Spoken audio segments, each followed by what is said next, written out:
안녕하십니까. 11월 30일 토요일 저녁 김경국TV 시작하겠습니다. 민주당이 5주째 장외 집회를 이어갔습니다.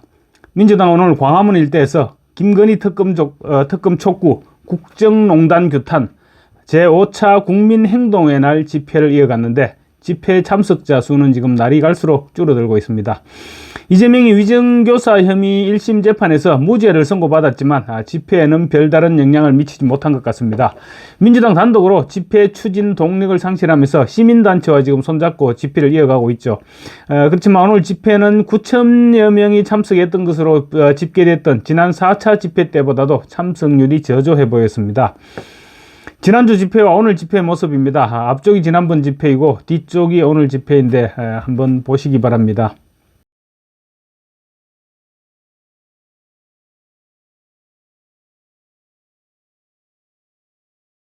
보시기에 어떻습니까? 지난주의 실패를 반복하지 않기 위해 오늘은 파란색 옷 금지령 이런 것도 내리지 않았고 또 강제성을 띠기 위해서 지역위원회 깃발도 내걸었습니다. 그렇지만 결과는 마찬가지였던 것 같습니다. 한민수 대변인이 지역위원회 깃발 아래에서 서울의 소리 인터넷 방송과 인터뷰를 하고 지역위원회에서 동원한 사람들을 중심으로 구호를 선창했는데 불과 20-30명 정도가 복창을 하는 것을 볼 때 서울 강북구 을에서도 그 정도 동원이었으니 집회가 성공할 수가 없었을 것입니다. 그야말로 폭망한 집회였는데 민주당이 언제까지 집회를 이어갈지는 지켜봐야 될 것 같습니다. 다음 주인 7일에는 일단 민주당은 대규모 집회를 구상하고 있다고 얘기를 하는데 글쎄요, 말뿐인 대규모 집회가 되지 않을까 싶기도 합니다. 오늘 집회 후 집회를 계속할 것인지를 둘러싼 고민 역시 불가피해 보입니다. 민주당의 이 정도 집회 규모는 예정돼 있었다고 볼 수 있을 것입니다. 민주당은 지난 25일이었죠. 이재명의 위정교사 혐의에서 무죄를 선고받았던 만큼 오늘 집회에는 지지자들이 대거 몰려들 것으로 기대했지만 희망사항에 불과했습니다. 김동연 판사의 위정교사 1심 선고는 너무나도 터무니없는 정치 판결이었다는 점을 온 언론에서 지적해왔고 그래서 아마 민주당 지지자들조차도 항소심에서는 뒤집혀질 거다 이런 전망도 하고 있지 않을까 싶습니다. 그래서 무죄 선고가 집회 참여의 동력이 되는 그런 역할을 하지는 못했던 것으로 그렇게 볼 수 있을 것 같습니다. 내부적으로는 이미 5주째 집회가 이어지면서 핵심 당원들이고 개딸이고 간에 모두 주말마다 지금 집회에 끌려 나오게 됐으니까 피로감이 누적돼 있을 수밖에 없을 것입니다. 지난주에는 파란색 계열의 옷을 입지 말고 지역위원회 깃발도 내세우지 마라 그렇게 했었죠. 그렇게 해서 최대한 실패를 해도 표시가 나지 않도록 그런 작전을 폈었는데 그랬더니 바로 참석자 수가 줄어들었죠. 줄어들었던 것은 열성당원이라고 하더라도 지금 이제 그만큼 집회에 대한 열정이 식어가고 있기 때문이다. 이렇게 볼 수 있을 것입니다. 그리고 이재명은 지금 무실점으로 경기를 이겨야 하는 그런 형편입니다. 5대1, 10대1로 이기더라도 단 한 골이라도 내줘버리면 패배하는 그런 게임입니다. 그런데 전반전이 시작되자마자 시원하게 한 골을 먹어버렸습니다. 그래서 지금은 1대1의 상황이다 보니 민주당 지지자들이 흥이 날 수도 없는 그런 형편입니다. 앞으로 아무리 많은 골을 넣더라도 이길 수 없는 경기라고 생각하면 힘이 빠질 수밖에 없겠죠. 또 민주당이 집회에 성공하기 위해서는 수도권 지역위원장들이 최대한 당원들을 동원해서 실어 날라야 하는데 비주류들은 지금 꿈쩍도 하지 않는 것으로 그렇게 드러나고 있습니다. 지금까지 집회 때마다 민주당의 현역 의원은 한 100명 남짓이 꾸준하게 참석해왔다고 합니다. 민주당 얘기니까 좀 더 부풀렸을 수도 있을 것입니다. 어쨌든 간에 170명 가운데 절반 조금 넘긴 숫자일 뿐입니다. 특히 친문계 의원들은 처음부터 집회를 외면해왔던 것으로 알려지고 있습니다. 친문계로 분류되는 이하경 국회 부의장의 지역구인 경기도 군포지역위원회는 오늘 강원도 철원으로 워크숍을 떠났던 것으로 그렇게 알려지고 있습니다. 이재명 방탄을 위한 집회가 어떻게 되건 나는 신경 쓰지 않겠다 이런 얘기죠.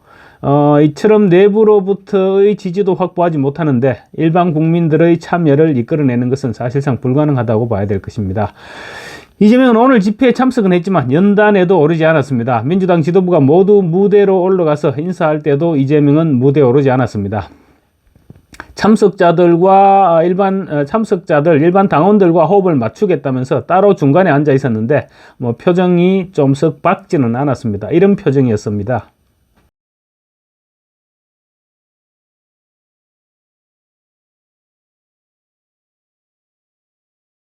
그래서 제 느낌에는 무대에 올라가지 않았다기보다는 못 올라갔던 것이 아닐까 뭐 이런 생각도 들었습니다. 이미 선거법 위반으로 징역 1년에 집행유예 2년의 중형을 선고받았죠.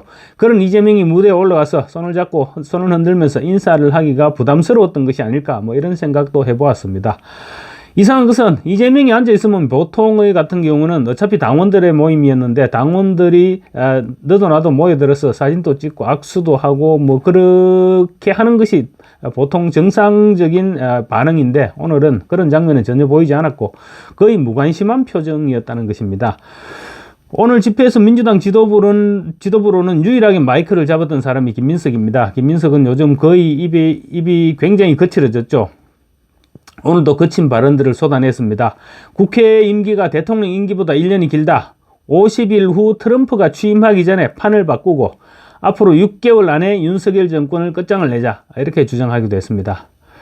그런데 집회의 열기는 이미 한풀 꺾여버렸습니다. 그리고 또 계속 집회를 이어나간다고 하더라도 무의미한 집회가 되지 않을까 그런 생각이 들었습니다. 그런 가운데 이재명은 최근 들어 대통령 놀이라도 하는 것 같습니다. 아마 이제 선거법 위반 1심에서 징역 1년에 집행유예 2년을 선고받고 이제 굉장한 위기에 내몰리다 보니까 센 척, 강한 척 하려고 그러는 것인지 모르겠습니다만 부쩍 대통령 행세를 하려고 하고 있습니다. 범죄 혐의로 무려 5건의 재판을 받고 있는 야당 대표가 뭐라고 어제는 필립 베르투 주한 프랑스 대사를 접견했습니다.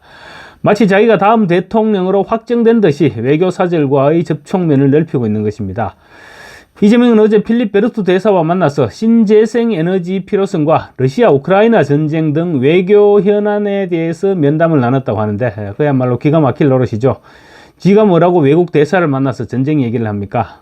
윤석열 대통령이 전쟁을 준비하고 있다느니 호전적이라느니 뭐 그런 말들을 꺼내 국가 망신을 시키지는 않았는지 모르겠습니다. 이재명이 우리나라에 주재하는 외국 대사를 만난다고 하면 맨 먼저 생각나는 사람 있죠. 바로 싱하이밍 중국 대사입니다. 우리로 치면 중앙부처 국장급에 불과했던 그런 중국 대사를 만나서 두 손으로 악수를 하면서 머리를 조아리고 또 15분 동안 일장 훈시를 들었죠. 일장 훈시를 듣고 함께 따라갔던 민주당 대변인이라는 인간은 받아 적기까지 했던 그런 부끄러운 일이 있었습니다. 오래전도 아니고 바로 지난해 6월의 일입니다.